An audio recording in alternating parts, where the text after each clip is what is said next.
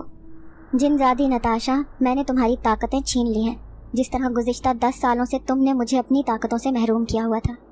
اب تم ایک بے بس جنزادی ہو جو اس لڑکی پر تو کیا کسی پر بھی کوئی عمل نہیں آزما سکتی۔ جنزادی نتاشا حیرت سے اپنے جسم کو دیکھ رہی تھی جو بالکل ہی سن کھڑا تھا۔ وہ غصے میں آگ بگولا ہو کر چیخنا چلانا چاہتی تھی، لیکن اس کے منہ سے آواز تک نہیں نکل پا رہی تھی۔ پھر وہ غصے سے چیخنے لگی، اچھا تو یہ سب تمہاری سازش تھی، تم نے ہی اس بدصورت لڑکی کے ساتھ سازش کر کے میری ساری طاقتیں چھینی ہیں، اور وہ ساری قیمتی چیزیں جو میں نے اپنے صندوق میں رکھی ہوئی تھیں وہ تم نے اس لڑکی کے ذریعے وہاں سے چرا لی ہیں۔ میں تمہیں کبھی معاف نہیں کروں گی۔ پھر وہ جنزادہ اسے کہنے لگا کہ میں تمہیں اس قابل ہی نہیں چھوڑوں گا کہ تم کچھ کر سکو، کیونکہ میں تمہیں ابھی اور اسی وقت ایک جانور کی شکل میں ڈھال دوں گا، تاکہ تمہیں بھی تو یہ پتہ چلے کہ تم دوسرے جنات کے ساتھ جو کرتی رہی ہو وہ کتنا غلط تھا۔ تبھی جنزاد نے ایک خطرناک عمل کرنا شروع کیا اور دھیرے دھیرے جنزادی نتاشا کا جسم سکڑنے لگا اور وہ ایک بے بس پرندہ بن گئی۔ جنزاد جہانگیر نے اپنی ساری طاقتیں حاصل کر لی تھیں، لیکن مجھے یہ دیکھ کر حیرت ہو رہی تھی کہ دونوں کے ہی اصلی روپ بے حد بھیانک تھے، کیونکہ وہ انتہائی کالے اور بھدی شکل کے مالک تھے۔ اب میں اپنی شکل دیکھ کر اس رب کا شکر ادا کر رہی تھی جس نے مجھے ایک مکمل انسانی شکل میں نواز رکھا تھا۔ پھر جیسے ہی وہ حویلی سارے جنات سے بھر گئی، کیونکہ تھوڑی دیر پہلے تک جو وہاں پر جانور نظر آ رہے تھے وہ حقیقت میں سارے جنات تھے۔ جنزاد جہانگیر بھی اپنی اصلی شکل میں لوٹ آیا تھا جو میرا شکریہ ادا کر رہا تھا۔ پھر مجھ سے کہنے لگا، تم اتنی اچھی اور نیک لڑکی ہو کہ مجھے تم سے محبت ہو گئی تھی، لیکن تمہیں پانا میرے بس میں نہیں ہے، کیونکہ تم ایک آدم زادی ہو اور میں ٹھہرا ایک جنات۔ لیکن تم نے جو کچھ بھی میرے لیے کیا ہے، میں چاہتا ہوں کہ تمہیں تمہارا منہ مانگا انعام دوں۔ بتاؤ تمہیں کیا چاہیے؟ تمہارے دل میں جو بھی حسرت اور خواہش ہے تم مجھے بتا سکتی ہو۔ جنزاد جہانگیر کی بات سن کر میں سوچ میں پڑ گئی۔ پھر میں اسے کہنے لگی کہ میں اپنی زندگی میں بس یہی چاہتی ہوں کہ مجھے ایک باعزت ٹھکانہ مل جائے، میں وہاں جا کر اپنی زندگی سکون سے گزار سکوں۔ جہانگیر مجھ سے کہنے لگا، تمہاری خواہشیں بھی تمہاری طرح معصوم ہیں، لیکن میں تمہاری یہ معصوم خواہشیں ضرور پوری کروں گا۔ اس لیے ہم جیسے ہی اپنے قبیلے کی طرف لوٹ کر جائیں گے تو یہ حویلی پھر سے ویران کھنڈر بن جائے گی، اور تمہارا رہنا ہی یہاں ممکن نہیں ہے۔ اس لیے یہاں سے دور ایک بستی ہے جس میں ایک نیک انسان رہتا ہے، جو اس بستی کا امام مسجد ہے۔ میں ان سے 2-3 دفعہ ملاقات کر چکا ہوں، کیونکہ جب میں شدید پریشانی میں مبتلا ہوتا ہوں تو ان کی خدمت میں پہنچ جاتا ہوں۔ تم ان کے پاس جا کر میرا نام لے لینا، وہ سمجھ جائیں گے کہ میں نے تمہیں وہاں بھیجا ہے۔ وہ سارے جنات اپنے قبیلے میں واپس لوٹ رہے تھے۔ میں جیسے ہی اس حویلی سے نکلی تو جنزاد جہانگیر نے ایک خوبصورت مالا مجھے پہنا دی جو انتہائی خوبصورت اور قیمتی تھی۔ میں بے انتہا شرمندہ ہو گئی، کیونکہ یہ جنزاد جہانگیر کی طرف سے قیمتی تحفہ تھا، اور وہ بھی صرف میرے لیے۔ پھر اس کا شکریہ ادا کرتی ہوئی میں اس حویلی سے نکل آئی۔ اب مجھے اس جنگل میں پیدل آگے جانا تھا جہاں پر وہ بستی تھی۔ اس بستی کی پہلی ہی گلی میں مجھے امام مسجد کا گھر نظر آ گیا تھا، جو مسجد کے قریب ہی بنا ہوا تھا۔ میں نے جیسے ہی مسجد کے امام سے اس جنزاد جہانگیر کا نام لیا تو وہ فوراً ہی مجھے پہچان گیا اور مجھے اندر بلا لیا۔ پھر مجھ سے کہنے لگا، میں جانتا ہوں بیٹا کہ تم کتنی مشکل اور پریشانی میں گرفتار ہو، لیکن آج کے بعد تمہیں یہاں کوئی تکلیف نہیں ہوگی، تم آرام سے میرے گھر میں رہ سکتی ہو۔ میری کوئی اولاد نہیں ہے، اسی لیے آج سے تم میری بیٹی ہو۔ اس امام مسجد کی بیوی بھی بڑی نیک عورت تھی جسے اب میں اماں جی کہتی تھی۔ جب میں نے دیکھا کہ اماں جی اس بستی کے بچوں کو قرآن پاک پڑھاتی ہیں تو میں نے بھی سوچا کہ کیوں نہ اس نیکی کے کام میں بھی حصہ ڈالوں، اور پھر میں بھی وہاں کے بچوں کو قرآن پاک پڑھانا سکھانے لگی آہستہ آہستہ ان اچھے لوگوں کے ساتھ رہ کر میں بھی پہلے سے زیادہ دیندار ہو گئی تھی۔ پھر ایک دن مجھے بڑی حیرت ہوئی جب امام مسجد صاحب مجھے آ کر بتانے لگے کہ اس بستی کے کئی گھروں سے رشتہ آیا ہے، لیکن میں تمہارا رشتہ کرنے سے پہلے تم سے پوچھنا ضروری سمجھتا ہوں۔ تم جو اپنی زندگی کے لیے بہتر سمجھتی ہو میں وہی کروں گا۔ میں حیران ہو رہی تھی کہ میں تو ایک انتہائی بدصورت لڑکی تھی، پھر کیسے لوگ مجھے اپنے گھر کی بہو بنانا چاہتے تھے۔ پھر میں نے امام مسجد کو کہہ دیا کہ آپ جو میرے لیے بہتر سمجھتے ہیں وہی کریں، کیونکہ جب آپ نے میرے سر پر ہاتھ رکھا تھا تو میں نے اسی وقت دل سے آپ لوگوں کو اپنا ماں باپ مان لیا تھا۔ پھر امام صاحب نے اپنی ہی طرح کے ایک شریف اور سادہ سے گھرانے میں میرا رشتہ طے کر دیا۔ وہ لوگ خوشی خوشی مجھے اپنی بہو بنانے پر تیار تھے، کیونکہ انہیں اپنے بیٹے کے لیے ایک اچھی اور دیندار لڑکی کی تلاش تھی۔ میں خوش باش اس بستی میں اپنی باقی کی زندگی گزار رہی تھی۔